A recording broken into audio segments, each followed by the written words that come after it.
it's Tara, and today I'm going to review The Peripheral by William Gibson.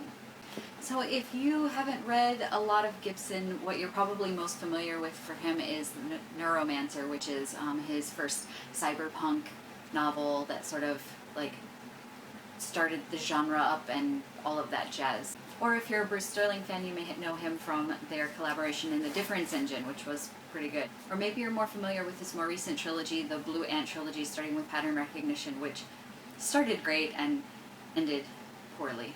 So after finishing the trilogy, I sort of swore off Gibson for a little while because I was afraid that anything new of his that I read was just going to continue the downward trend, and Gibson is one of my favorite authors, so I would rather preserve his memory, with the good things instead of an increasingly unfortunate series of stories that I didn't like. His foray into the near future science fiction just wasn't working for me.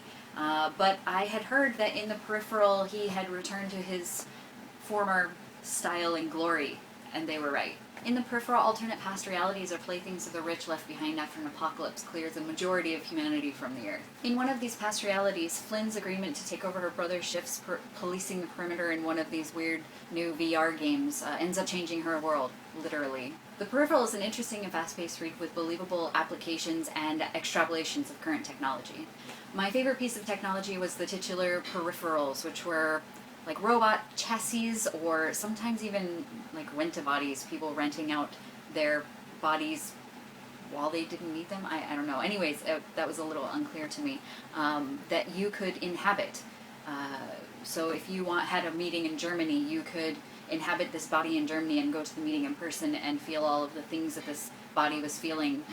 Otherwise, you could just do like virtual reality meetings, but the Peripheral added that extra layer to the deal, and that was one of my most interesting bits of technology in here, although there was quite a bit.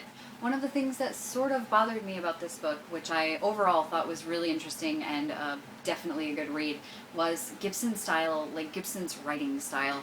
I had forgotten how much he likes to leave pronouns off sentences and things like that, but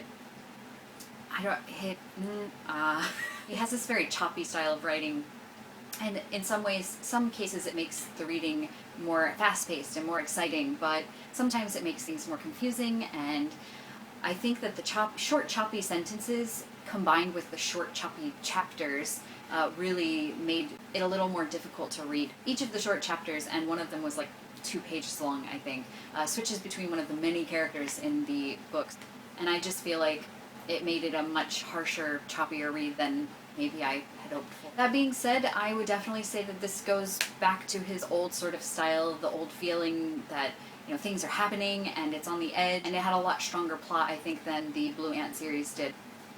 I do hope that this ends up staying a standalone novel. I think that it will. I haven't heard of any plans to extend the universe because I felt very happy with the way that the story ended and the possibilities that it gave. I feel like he didn't exhaust them, but I feel really happy with where he left off. So if you're a fan of old school Gibson, you'll want to try this one out. It does go back to his old sort of feelings if you were a little disappointed by the Blue Ant series like I was. If you've never read Gibson before, I'm not sure that I would recommend this as a good starting point because of his styles.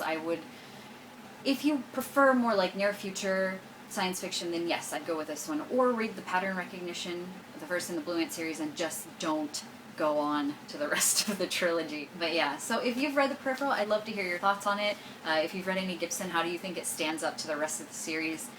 Let me know. Anyways, until next time.